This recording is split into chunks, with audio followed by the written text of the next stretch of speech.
Alright, welcome to the Black Hat Show. I'm your host, the guy with the black hat. And this is my version of a review of God of War. Now we all know God of War, it's an amazing game. It's obviously, or most likely, going to get Game of the Year. I mean, there are a few games coming out, but it's not likely anything's going to top this game. It lived up to its hype. It's a great game. Now, the title of my video leaves some things to be desired, I'm sure. How to make a work of art a masterpiece. Now, God of War is nearly perfect. I took my time with this game. Instead of beating it in a couple of days like most people, I played it for about a week and a half, roughly. Just because it's really hard for me to play a game anymore. I don't know if it comes with age or with maturity, but it takes a lot for me to beat a game. God of War had the right stuff. The only way I can really phrase it. It gave me all the reasons to complete it. It's maybe the second game I've completed in, I don't know, 5 years? Really? I mean, last game I did play and, mostly beat was Shadow of the Colossus. Another PlayStation exclusive. Maybe it's the fourth game in 5 years. But there's not many games I play. I don't know. I get complacent.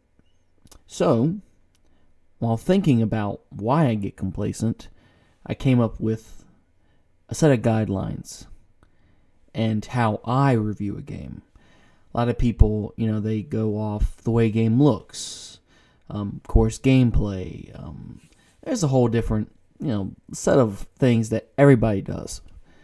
But I have standards. As a gamer and then as an individual, I get to have standards. So I'm going to explain to you my standards. And when I review a game, if I review a game, I'll only review it if I have actually completed the game. Which, in my opinion, because of my standards, means the game's worth playing. So, my first standard and the only thing, it's the first point, the most important point. If it doesn't have this point, I'm not going to play the game. And that's story. I'm a writer. I love stories. I need a story that's going to hook me. God of War 4 has a great story. From what I understand, all the God of War games, in theory, have a great story. Greek mythology is amazing, and so it's not hard to develop a fun story based around gods and cool powers and crazy weapons. That's not hard. That's not complicated. It's been done. So, I didn't play any of the other God of War games. Recently, before this one came out, I did try Ascension. I guess the prequel to all of them. And, it was okay. And I'll get to that point in a minute.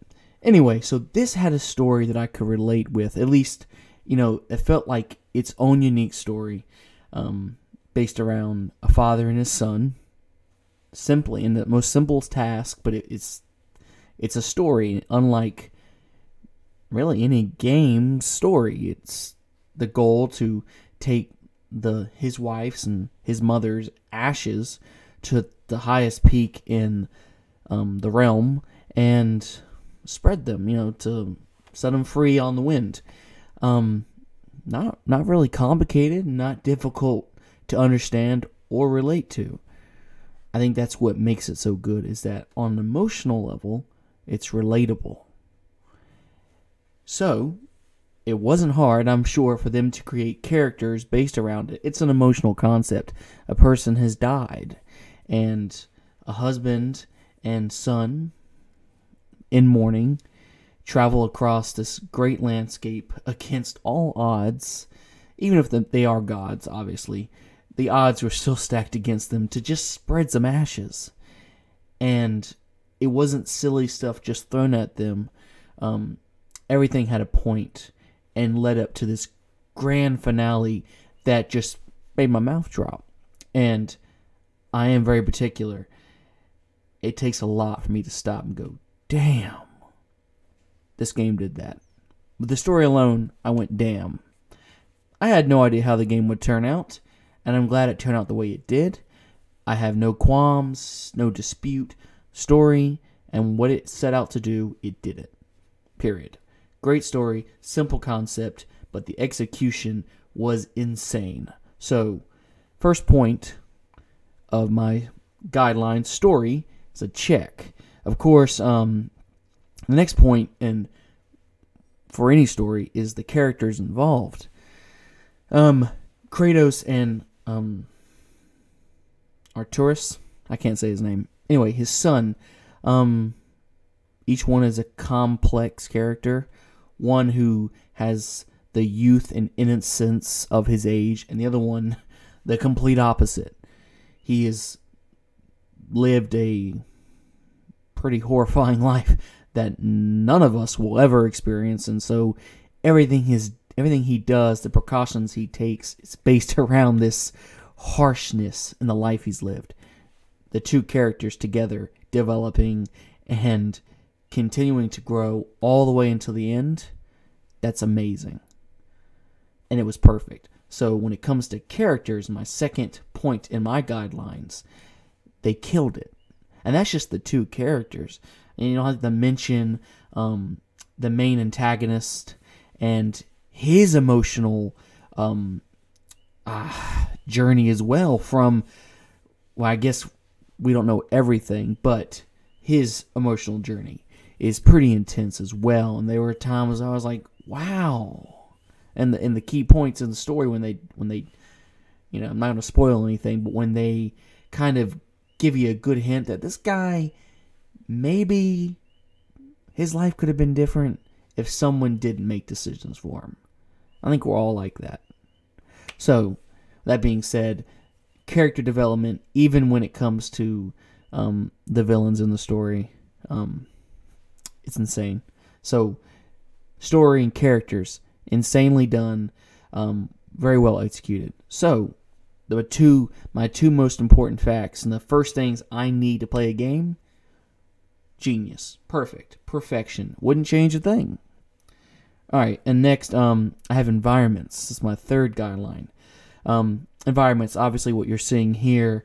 I have to have a reason to be in the space. It has to have a point to it, a flow, so that when you're in it, you organically explore. That's just that's like a bread, the bread and butter to everything when it comes to a game. If I don't want to explore the environment, there's no point to it. Just plain and simple. But they give you every reason, and just like many games of its type, even more reason to go back to other areas in the past and explore. Whether it be with new items that you acquire throughout the game, which won't spoil anything, though I'm sure everybody knows. You get halfway through the game, you get the coolest upgrade, and my most favorite part of the game. And even though I've only played the smallest portion of a past title, I know how critical and insane that a little bit of God of War lore was to put into the game. That was crazy, and I had no idea. Crazy. Anyway, so the environment and then, the encouragement to continue to explore, nailed it, obviously. All right, so then we get to sound. And of course, when you boot up the game and you finally download it after 20, 30 minutes, and after all the updates that we constantly be getting, which is great, not getting it wrong, love the updates, but they do slow me down when playing the game, which I dislike. Anyway, you're at the menu, and you're starting a new game, and you're automatically hit with sound. It just made me stop and just listen. And if you can stop and just want to listen to something and not play a game, because of how good it sounds, it's pretty impressive. So sound, so simple in its presentation, but it's perfect because it sets up every scene and adds drama. So sound, being my fourth standard and guideline point, is a check, and another check. Really hard to beat that sound.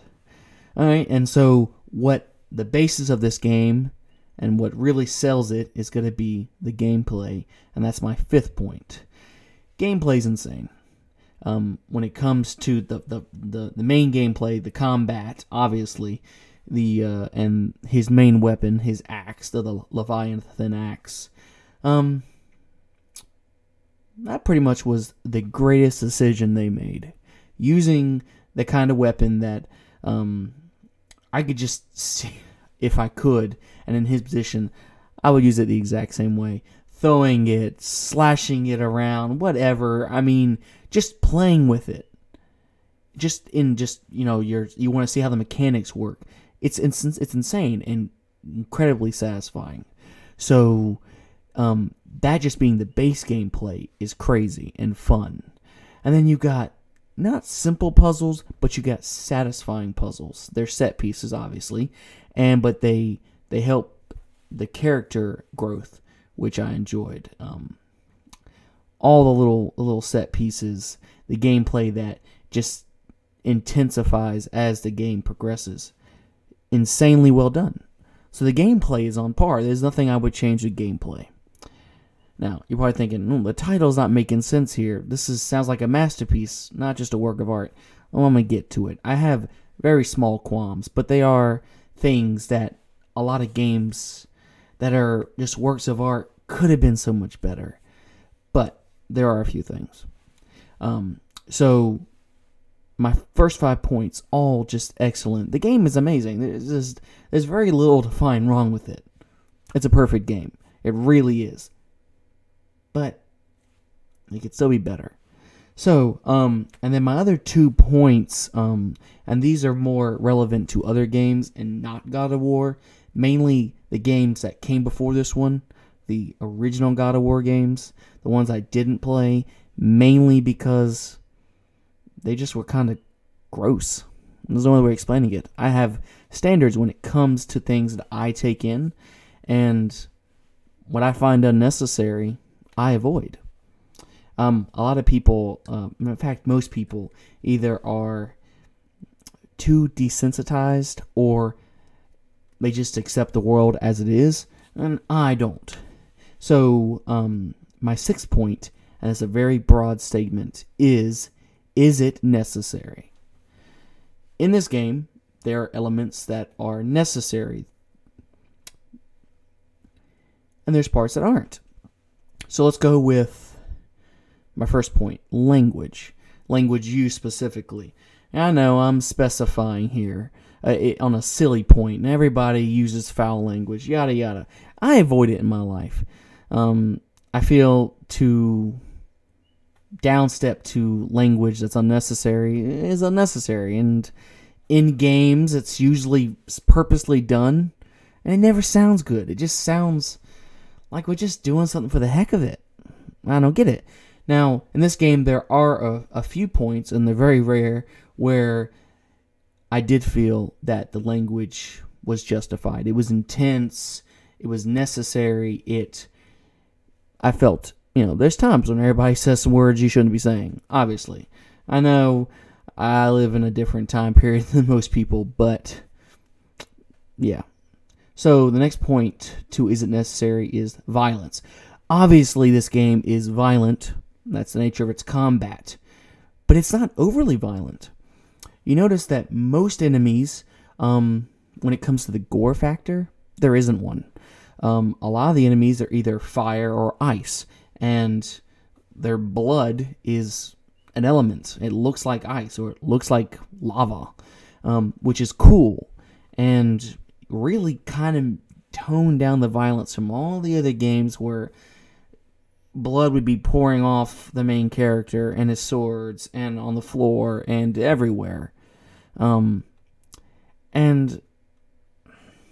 I get most people don't care, or they may enjoy the gore. I have my levels where I think it's okay, but after a while, it's like, ugh, is that necessary? Do we need that? And my next point would be the content, let's call it rated R content. Stuff in the game or anything really, a medium that we take in. And a lot of people could say, well, that's why the game is rated yada yada M for mature or whatever, and it lists all the things it doesn't have in it. Right. But I still have to make the same comment. Is it necessary, though? I mean, really? I don't know any point where stuff that is of that content is actually necessary in a video game. Or anything, really. It's just not. It doesn't portray a story element. It has no function except to serve, well, a very specific audience. And I don't care about that audience. No offense to the majority of males out there, but I don't care. I don't need it in a game. Thank God this game is it's just, it doesn't have it. And that's why I love it so much. That this game the developers and Sony took a very specific stand. I even feel like they did it on purpose because the other games, gross.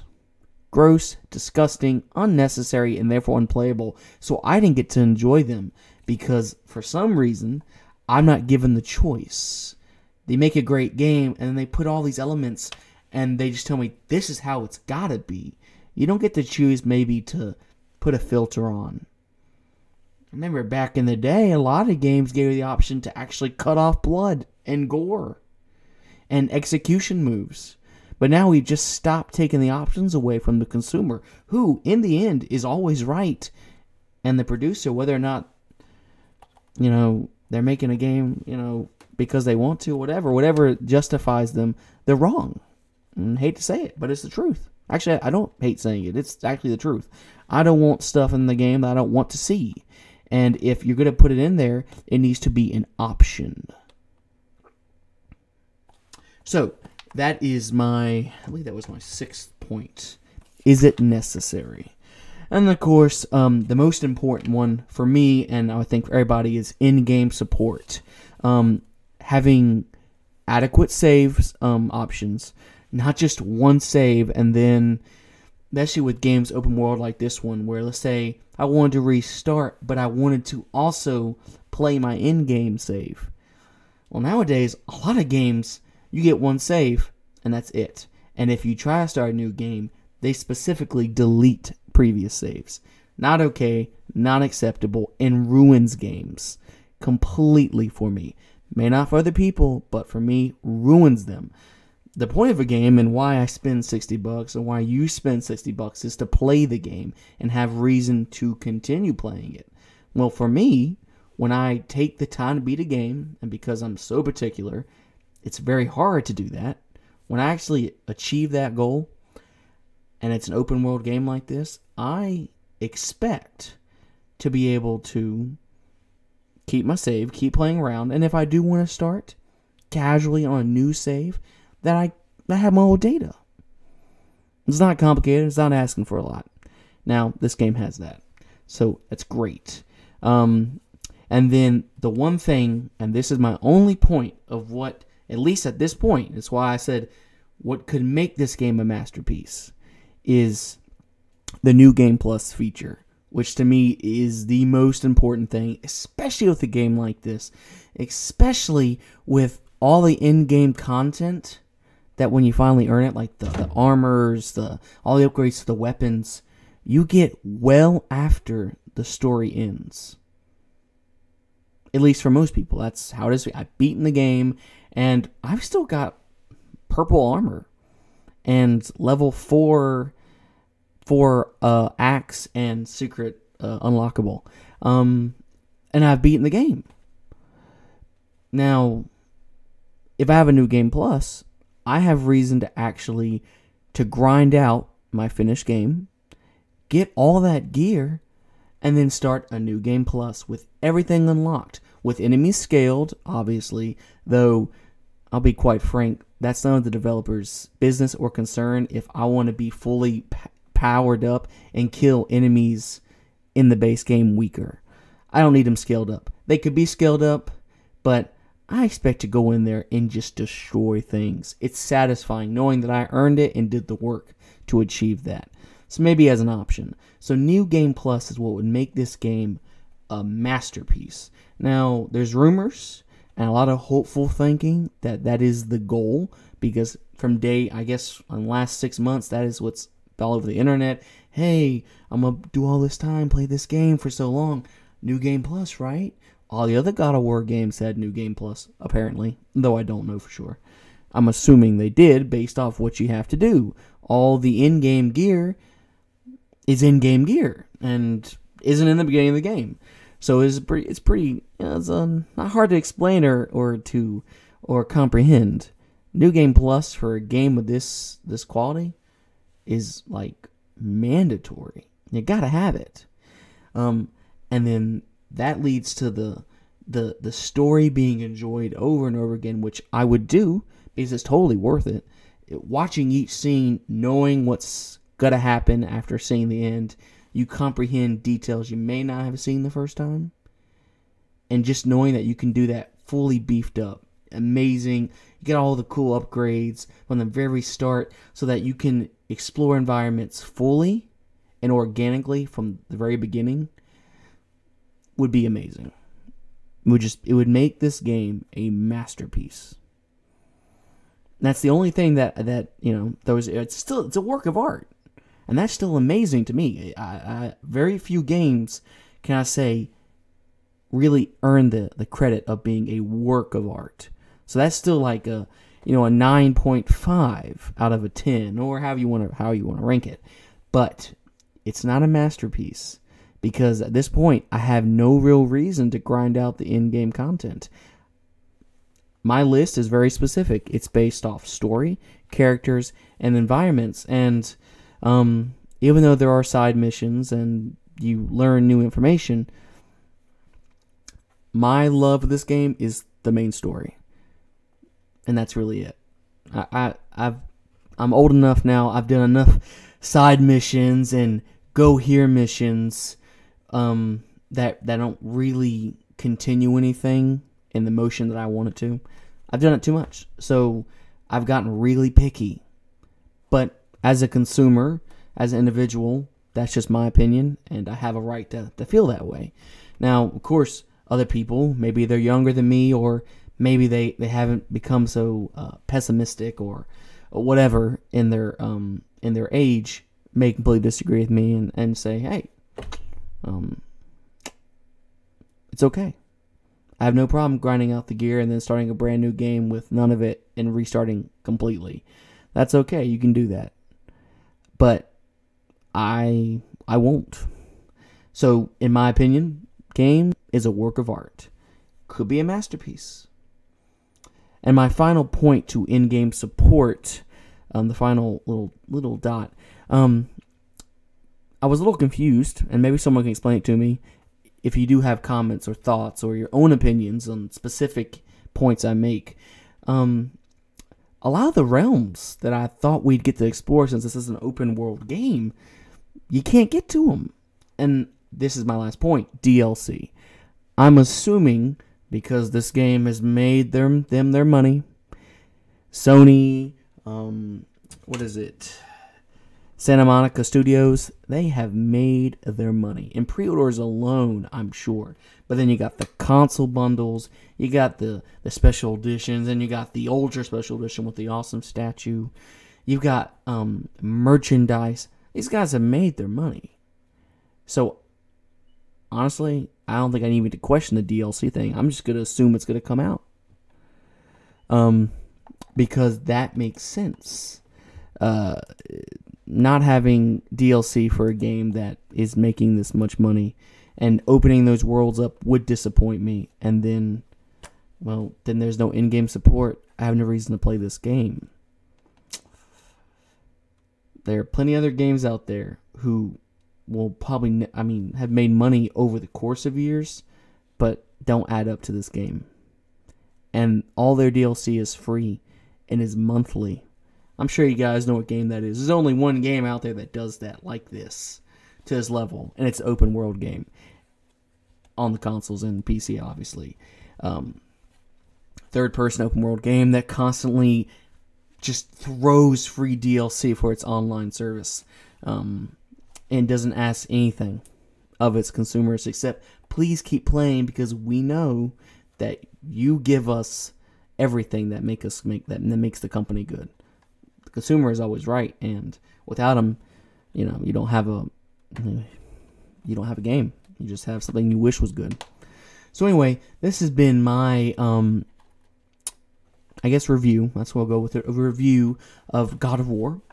Why this work of art, how it could be a masterpiece. Pretty simple. If you enjoyed my points, if you have any comments on my points, obviously these are my opinions, and I made up my way of viewing a game.